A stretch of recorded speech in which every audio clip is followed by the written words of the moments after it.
6 p.m. on December 7th, Pearl Harbor Day, 2020. And our first order of business I see here is public comments. Do we have any public comment at this time?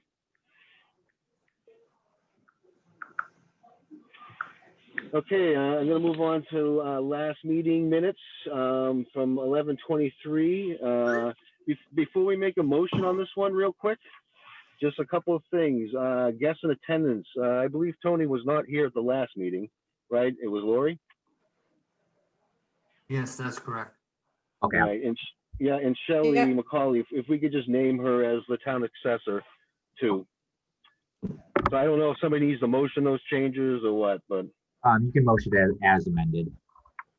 All right, somebody want a motion? Motion to approve. I'll make the motion.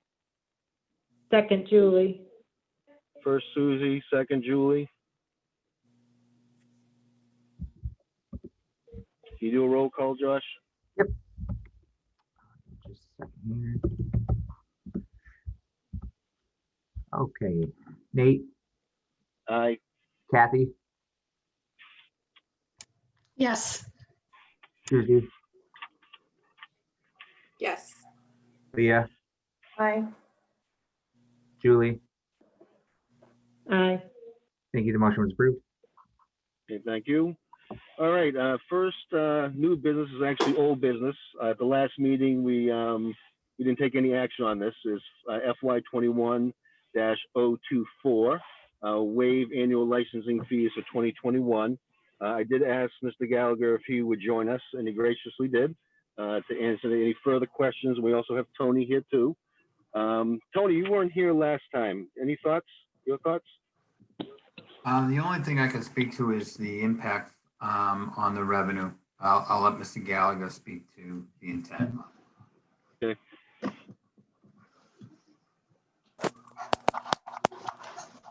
Lee, you want me to speak? Yeah, go ahead. Yeah, Dennis, if you want to go. Yeah, just quickly, when I was at your meeting last time, this was brought up, and Lori was on the line too. And basically, as I'm sure Tony will confirm, if this is approved, it would probably be between $80,000 and $100,000 in projected revenue that we have projected that we would not get. Now, could that be made up in other areas as we go through the revenue stream down the road? Perhaps. But the bottom line is the cost of doing this is about $100,000, $80,000 to $100,000. The Budget and Finance Committee recommended this 3-0. I had tried to bring in some amendments that would kind of include other annual fees and stuff, but it just, because of state law and everything, it didn't really make any sense. But what this really is a good sentiment to our local businesses who, particularly our restaurants, who are certainly going to and have felt of the brunt of this shutdown and COVID-19 over the past several months. Certainly in January and February, we know they're going to really be hurting. The license renewal for the common vic is about $100 for each business. So it's, for some of them, it's small money, but for someone with a full alcohol license, it's a couple grand. But it's just a way, and I'm not the author of this. Councilors Fitzgibbons and Councilor Rushton, the ones that proposed this, would. I believe there is support on the council for that, but we haven't taken a final vote. We will, provided your recommendation on the 15th. But the intent is to do something to try to help our businesses. And after looking at this, it appears that other communities have taken similar steps to try to help out their businesses in this way as well for renewals. So that's the intent. That's about the loss of revenue that I've been told. So I believe the support is there on the council. And obviously your committee's input is very important as well. This is Kathy. So I think we were going to try to find out whether or not there was a way to determine if a business had received CARES Act money so that we weren't giving them additional money that they already got from the federal government to pay this as not, for free. Kathy, I'm sure there's a way, whether we have the resources and time to vet all that. I would say in discussing it with Michael today, it's just, that can't be kind of like a determining factor on whether or not you vote in the affirmative or if we grant it to one party or another. That gets very, very convoluted. We're not comfortable with that. It's like double dipping to me.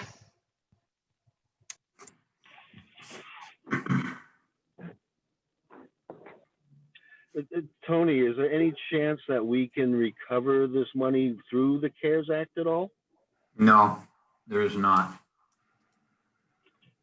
Now, and this is a revenue stream that we quote unquote share with the regional system, correct? Yes, it is. So here's the thing. We set the tax rate last week, and the recap was submitted to the DOR. So I had to make the revenue changes on the recap because we needed to get the tax rate set so we can get the bills out. So I've already accounted for this loss of $100,000 for planning purposes. I still am comfortable that we will generate the revenue we need to meet our revenue budget. I don't have any qualms with that at this time. This is, from what I heard Mr. Gallagher saying, I think it's really something other communities are doing, and I know that to be true. I've received I got a copy of a list lately. I've been trying to find it, but a number of surrounding communities have waived these types of fees by 100%. Some have 50%, but it's really goodwill to the businesses in the local communities. So it's for all businesses, correct? Not Yeah, there's just, no distinction it for these types of licenses. Yes. Yes, okay. It doesn't give an impact to every business in Bridgewater. I would say it couldn't.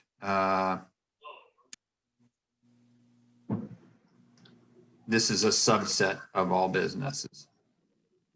So I guess that's, I think that's one of the things that we've been talking about is how do we create some parity for all businesses then? Is it possible that we look at something like a one, never mind, then it becomes a different piece of legislation, but it feels like feels like the right thing to do, but it also feels like the right thing to do to make it fair for all businesses if we're going to do something like this. I think that's just one piece that I think is important. Yeah.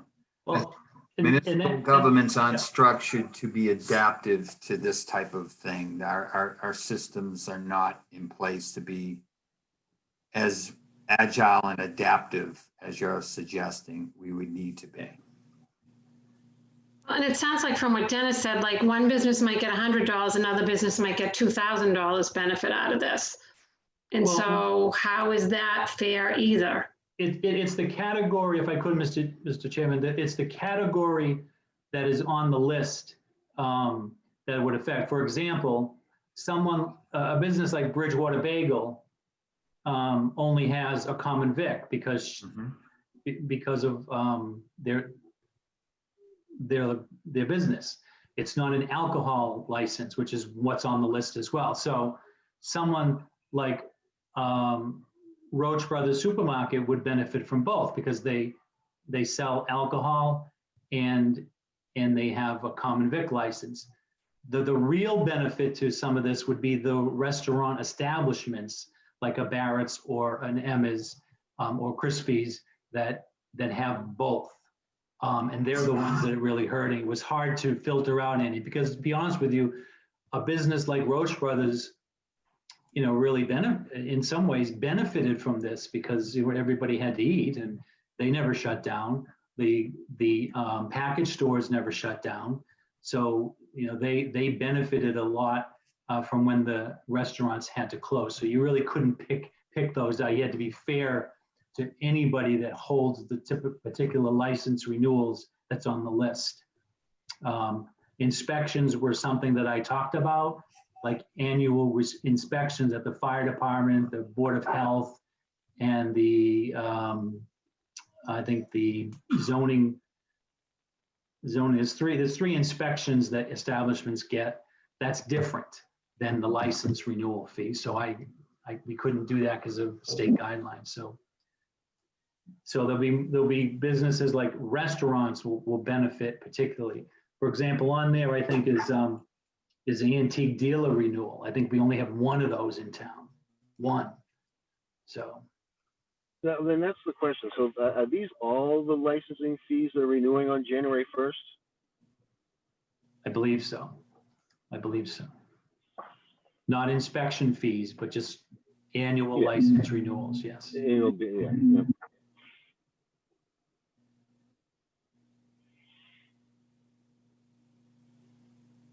So, you know what, I think I need to pull that order up again. Who else was on that list? I think we had, Well, For instance, like the there was Pond. You want me to read them out for you? Susie? Secondhand. yeah, if you don't mind, I'm trying to find the old document again. It's antique dealers, secondhand gold pawn shops, annual entertainment licenses, auto amusement licenses, lodging houses, common victualers, class 1, 2, 3 auto dealers, and alcohol. Okay, so that does include a bunch of it. Okay.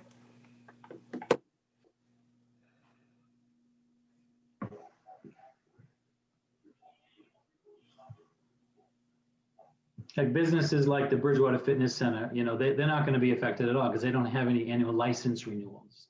They might have annual inspections. They don't have any licenses. Okay. Obviously, they felt a big brunt of the shutdown last spring and still do. But there really wasn't much we could do because of state law to do anything for them other than try to support them. So, but that's an example of a business that really isn't affected by this because there is no real license renewal they have. They have that. No, they do, although they do make those drinks, so maybe they do have a common vic, I don't know. Yeah. You know, I think some good points have been brought up. You know, as somebody that's self-employed with my own business, I certainly fall on the side of the businessman in this. And I get some of it that is kind of unfair, you know, when we look at some businesses and not others. But I'd hate to, you know, just, I guess, out of spite, you know, not treat our true smaller businesses, you know, the way they need to be treated at this time. Anybody Yeah, else? I think that's fair.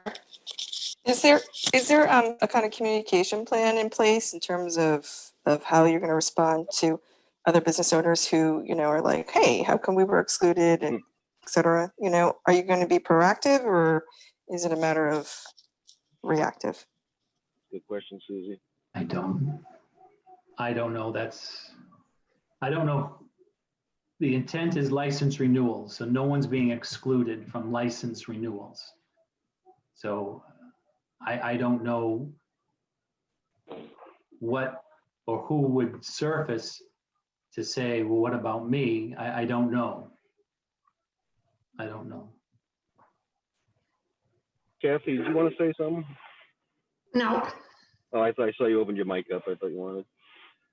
yeah, I just was waiting to vote. These licenses run on a calendar year and not a fiscal year, correct? Yeah. Okay. Which happens to fall in the middle of a fiscal year. Yeah. Great. Does Well, anybody else I have- just bring that up just as a suggestion then. It's not, you know, obviously it's not it's just a to be mindful of those others that may not benefit.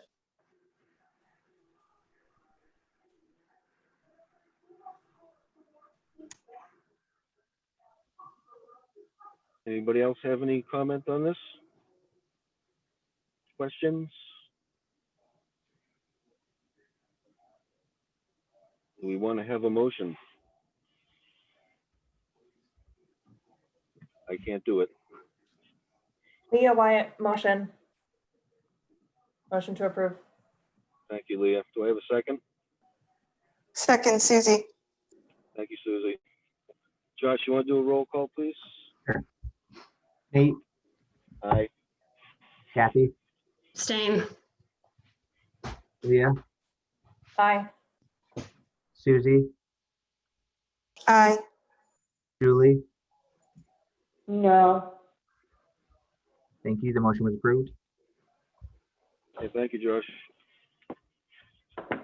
Okay, we do have some, oh, before we go on, I'm sorry. Christopher Blunt, you notice we do have a new member of the Finance Committee that I'd like to introduce. Christopher is on the call with us this evening. If I say anything wrong, please correct me afterwards, Chris. He's a business analyst at the Federal Reserve Bank in Boston. He is a U.S. Marine veteran. Thank you for your service, Chris. I think that he comes well recommended to our committee, and that he can definitely provide, some input that we could use. Chris, you have anything you'd like to say? No, thanks, Nate. Yeah, 100% correct. I appreciate the introduction. I appreciate you reaching out, and I'm looking forward to working with the rest of the committee. So, Great. Thank you, Chris. All right, so Nate, is he on like the town council side or the town clerk side or? I don't know. town Where's manager? your, Like, who's- what's your appointment from, I Chris? don't know, maybe it's us. my appointment is the town manager. Town manager. Town manager. Okay, Thank you. Welcome aboard. That's from Julie. Thank you, Julie. You're welcome. Yeah, good to have you. Welcome aboard. Yeah.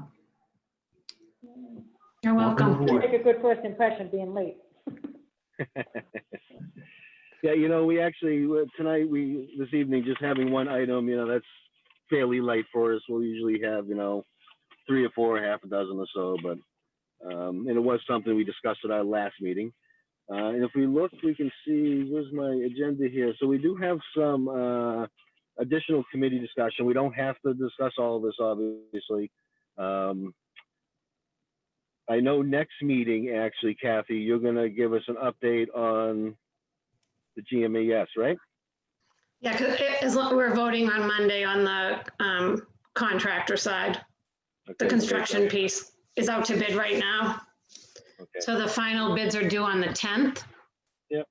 For the GCs, and then we are voting on Monday, I believe. Great, thank you. Another issue is our subcommittee for the 2022 budget resolution. Tony, we need to get together with you, our subcommittee.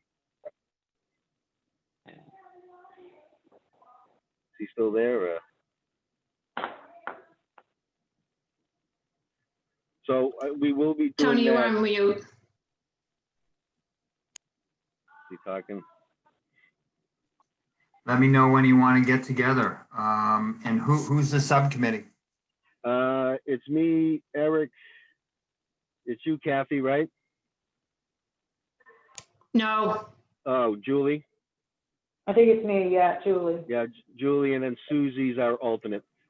Okay, so are you looking to do it in an evening? You want me to we can do it certainly via Teams or Zoom. So I just need to get an idea of what times don't work for you, and I will work around that. Okay, and Josh, we have to post this, right? The subcommittee meeting? Yes. Okay, thank you. Okay, so what I'll do is I'll put a general email out because we gotta kind of do a little bit back and forth. We gotta meet with Tony, thank you. Then we have to report back to our committee, back to the budget committee, et cetera. We want to try to get it done by mid-January, is that correct, Dennis? Well, yeah, whenever. I mean, we're gonna probably start having joint meetings very, very shortly after the first of the year to carry us through the budget, like we did last year. Yeah. So your input on the budget resolution is important. I'm sure we'll probably discuss it too at the budget and finance level. So hopefully we'll come together on one product, and we'll be having some probably start our joint meetings, if not the first part of January, certainly by the end, when the budget, when we get some. You didn't hear anything I said because I was on mute. No, I heard most of it. Okay, I must have hit my mute. So we'll start those joint meetings sometime, hopefully towards the end of January. Okay.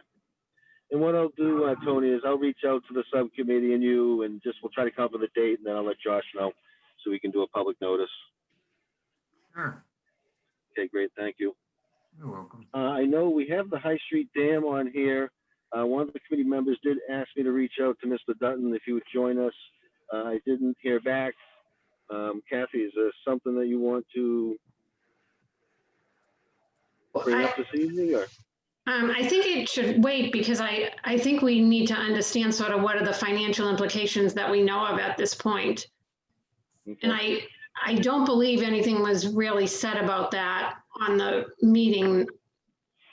I actually ended up joining a little late, so I didn't hear the beginning, but I'm just trying to understand. I know we had approved back whenever, like 75,000 for the engineering study for not for the actual bridge, but for the road up to it, remember? Yeah, it was like for the consulting engineer, yeah, right? Right, and so I think that work is done, so it would be good to find out what came of that, and then sort of what we think the impacts are gonna be. I know, I saw something else, there's a meeting with the High Street Dam is on the Conservation Committee meeting coming up too, so it seems like this project is moving forward, and I think we should just understand what it's gonna mean for financials for the town. Okay, so we want a status update on the money already spent, and then what we're looking at in the future. So that's Yeah, pretty much it. yeah. Spent, okay. And future.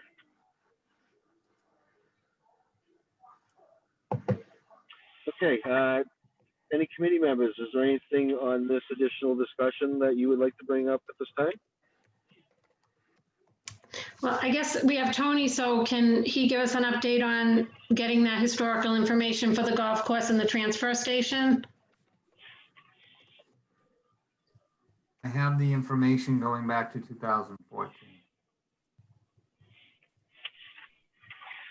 If you would like me to share it with you. That'd be great. Mr. Chairman.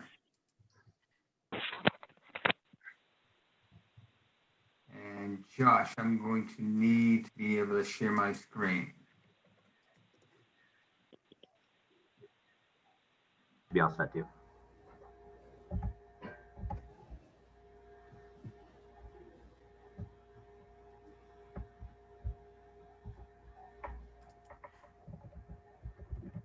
See if I got the right one.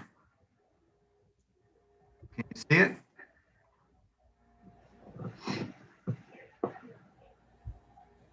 Josh? Yeah, it's up for everybody. Okay, that's all I needed. Thank you. Okay, so we'll look at these separately. And Dennis might be able to give some insight to some of the things that went on when the town was still a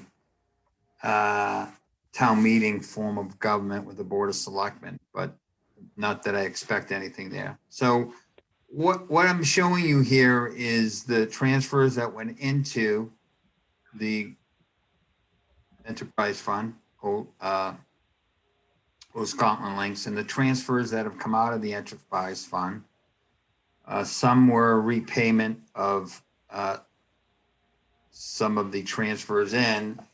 And I don't know if you're familiar or not with this, but there are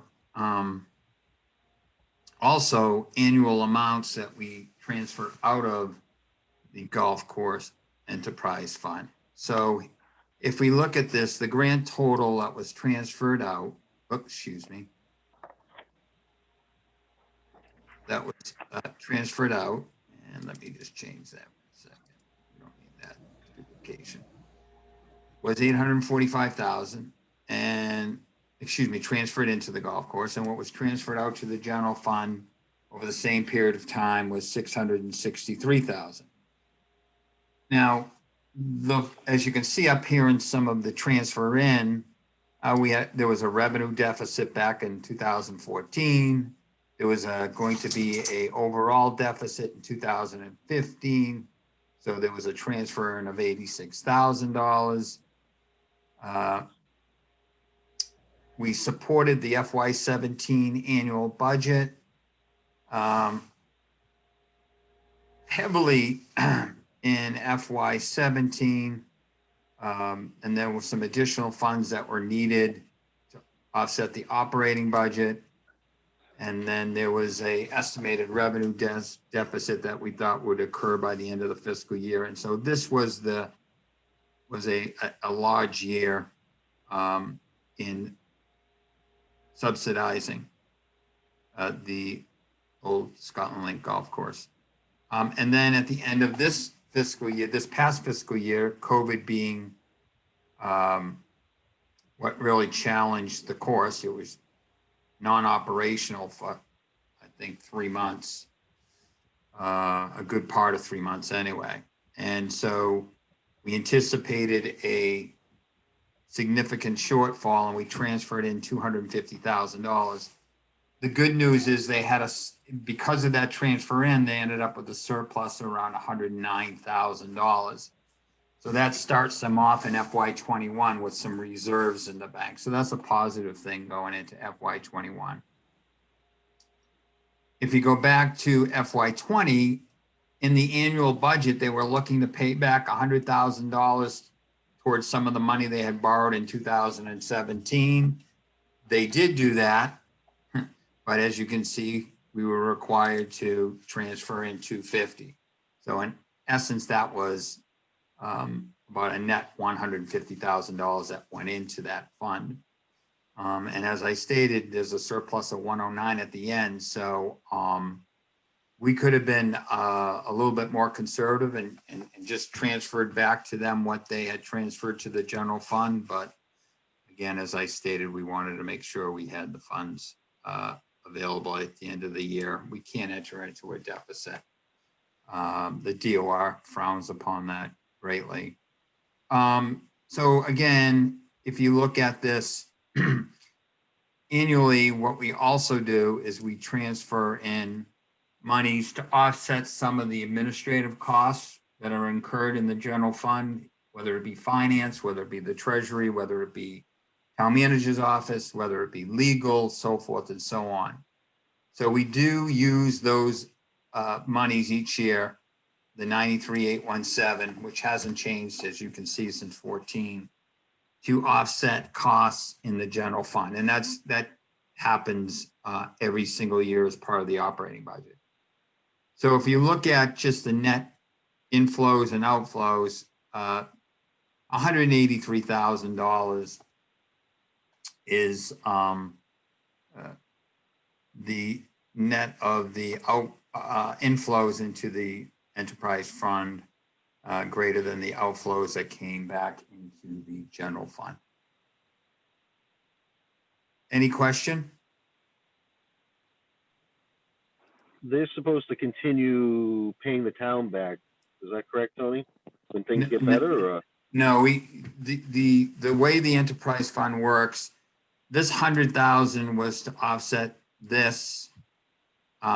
We were only able to offset part of this other $175,000, and the 2-year payback, which is what the DOR allows when you subsidize into the enterprise fund, has passed. Now, this $150,000, one could argue that could be paid back to the general fund. So when we go to generate the FY22 budget, we'll look to see whether or not there'll be room in their operating budget to pay back an additional $153,000. That would be best case scenario. which would leave us almost net zero for in and outflows over the last 6 fiscal years. Can you say again what that 93,817 is? Right. So one of the things that the DOR allows is for the calculation, what's referred to as an indirect cost. Okay. So the enterprise fund operates most like a business than any other fund in that they fully charge all their benefits. They pay for all their benefits. They pay for all their retirement costs. They pay for their Medicare costs. They pay for their liability insurance. They pay for all those things directly. But they also allow for a calculation to be done to say there's overhead that the general fund incurs, overhead expenses, i.e. your finance director, your finance department, your town manager. So we do a calculation and it's reviewed by the auditors, and we determine what the indirect allocation for costs incurred in the general fund to be paid for by the enterprise fund. And that's what that $93,000 is.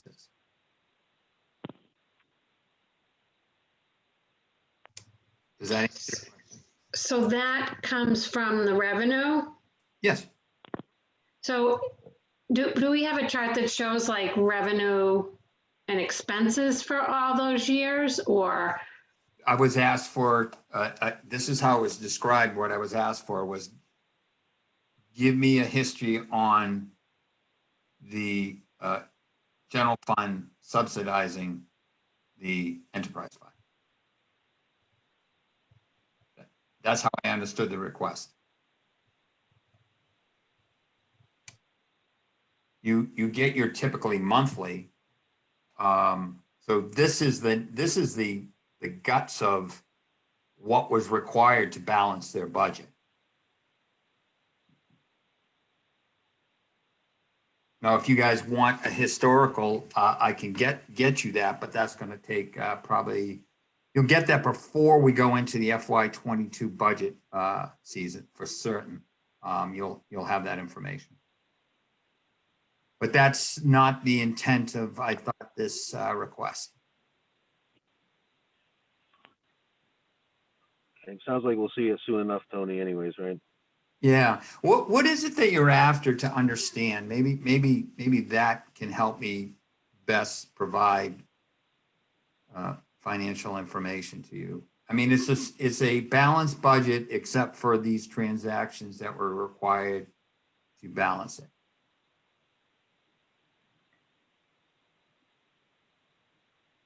So I'm not sure what you're looking to get at. You're looking for a gap statement that the auditors produce to show what the assets are when they're fully expensed against revenues.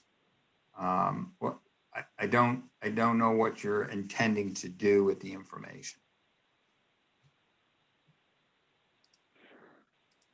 Nate, do you have any idea what you'd like to see? Well, you know, it sounds like, Kathy, were you asking for something? I wasn't a citizen made the request at a meeting. Okay. All right, so. Citizen, And I believe, and then we said we would like to see it as well. My understanding was that they wanted to see that, you know, how much have we taken in? How much does it cost us to run the golf course? You know, sort of like the historical information about it to see how profitable it was. And I think that was kind of for both the golf and the transfer station. They're not profitable. Well, I think that's what they were trying to, the person was, I think we were talking that night about that $250,000 transfer and then saying, you know, I think the question came up of how long, you know, will the golf course ever be a profit center for the town? Yeah, you know, I think. And if not, what do we do about that? And that's how it came up, I think, in that conversation. Does anybody else remember that night? I don't remember that night, but I've heard that through the years. you know, Yeah, me, off and on. And if not making money, why is it costing us so much money? I think is the other side of the, So you know, that's the the balance. discussion. That's why I'm trying to get at it, because if that's the discussion, then I can provide insight, and I can also ask Michael to come, because fundamentally it's a cost avoider and a conservation effort. That's why the golf course was, the land was purchased. It was turned into a golf course in a way to pay for the land. That's why it became the golf course.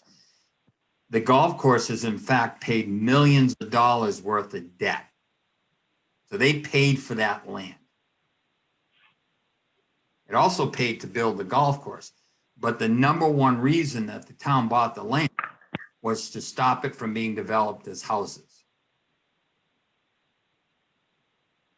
It was to slow down the housing building, single-family houses, building of single-family houses. That was the driver.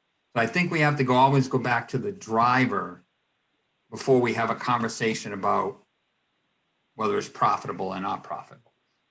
This isn't a going concern like a private enterprise, because a private enterprise only does it for one thing, and that's for profits. There was more involved than that. But the town manager or some other representative would have to speak to that. What I can do is I will give you that information, and it will show that, in fact, these are the numbers you have been short. Very, very, very, very little surplus at the end of each fiscal year. 109,000 that I alluded to for FY20 was only because we transferred in $250,000. But I will have that when we go to discuss the enterprise funds. Comment regarding the transfer station, I can only say that there has been some significant changes. There have been changes in some rates. The subsidies that have gone on, short of 2015, there was nothing in 14. There was 103,000 in 18, 114 or 15,000 in 19, and the highest year was FY20. The rates went up in about May, and there's been a significant increase in revenue as a result of it. We anticipate that revenue will cover their costs this year. The next phase of the plan is some additional rates will go up this coming spring, and that will allow them to start to build some reserves. The town manager, myself, and the manager of the transfer station will meet again prior or during the budget season.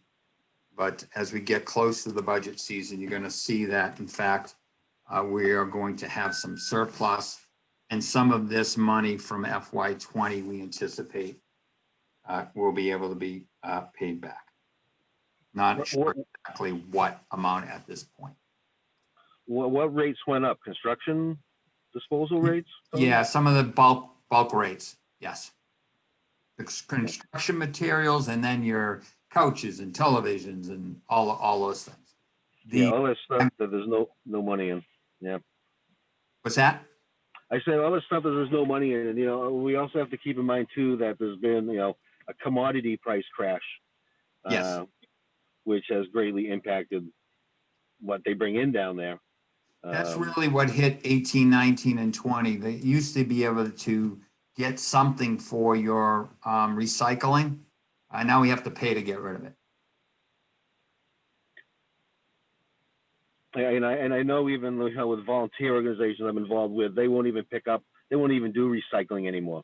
It all just goes into the general stream. Yep. They being like DFI and Noonan and all those guys. They also transfer into the general fund to offset some costs. The net cost, if you will, if you were to just say inflows and outflows, the impact on the general fund, net inflow to the transfer station of about $52,000. we feel, the town manager, myself and Rick, that we're starting to get a handle on those revenue streams. And then the big question is what do you down there? What does the town want? Do they want to be in the transfer station business? And if so, what are you willing to invest in it? Because in fact, there's a lot of capital that would be required if the transfer station was to continue to function. And I'm sure it'd be a very political issue within the town. Trash typically is. Yeah, I was gonna ask the question, but I know it's political, but have we looked at having, townwide pickup like they do in Middleborough, East End, where it's a set rate on the taxes per household? Weymouth, I mean, there's a lot of towns that do it and do it successfully, I think. I think that's a question for the council to see whether or not there's a push for, I don't want to pass it to Dennis, he might come off base, but that's really a policy decision, is whether or not the town wants to offer that service and take advantage of economy of scale and pass it on to the taxpayer. Yeah, my question was more historical. Have we done any studies about that you're aware of? Yeah. Not that I'm aware of. Yeah. It's been, if I could, Mr. Chairman, it's been bantered about. We've talked about, we've never formalized any study, but it would generate a big political discussion in the town. I think it's a great service that's provided to the taxpayers and residents of the town. I really do. I use it. I have noticed a tremendous uptick in traffic down there when I've gone in there recently. But I would say the town manager would probably be the trigger mechanism of requesting to do a study to see if it is feasible. I don't think it would come from the council. The only town manager myself and Rick have talked about is if the town wants to offer that as a service, then there will need to be a decision point of doing it right. And then how do you do that? And how do you fund what's required to get the capital equipment down there to operate it? Or compare that to, again, contracting out to another service, outside service. Right. We talk a lot about, we shouldn't be in the golf business, but in essence, if we were to take away the transfer station, although we would sign a contract with somebody to do it, we would now be in the trash business. That is correct. Because right now, all the homeowners or residents, taxpayers in town have an option to use the transfer station or have private trash pickup. And there's competition amongst all the local trash haulers to provide the best service to those that choose not to use the transfer station. So that's capitalism. It's an extra service that the town offers to allow those to use the transfer station to get rid of their trash and recyclables. To be honest with you, I'd like to see brush be able to be gone back to the transfer station, but that's another issue. So I just think it's a good option for the taxpayers to use the transfer station. All right, thank you, Mr. Gallagher. I know that we do have a committee member that needs to step out here very shortly, unfortunately. One thing I'd like to talk about real quick is the next date for a meeting, because we're going to lose our quorum here. Any ideas, thoughts? When should we do the next one? We got the holidays obviously coming up here quick.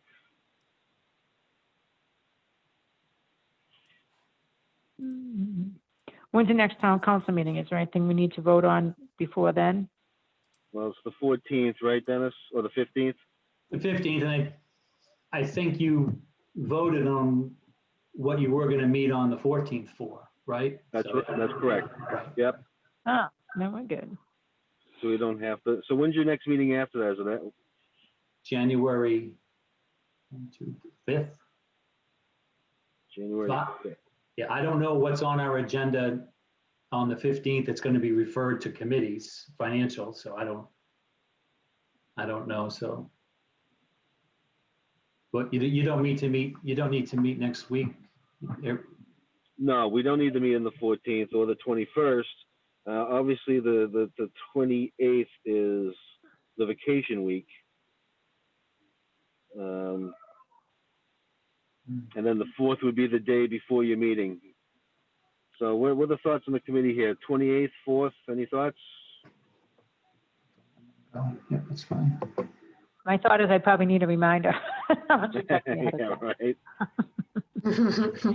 I mean, do we want to do it as close? Do we want to do it the 4th?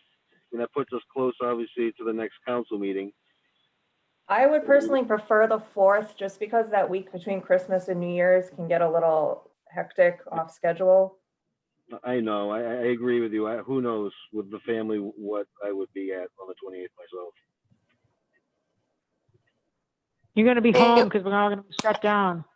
Exactly. I was just gonna jokingly say that. I'm like, no, stay home. There's still the No, COVID. positive, thinking positive. Well, I'll be I get home. it. It'll just be chaos because everyone's schedule will be off. Well, Yeah. that's I it. understand. I agree. I I'll can be see- off I as can- well. I can see I'm already the off. look I'll get, you know, there's a finance meeting tonight. Yeah. So why don't we go with the 4th?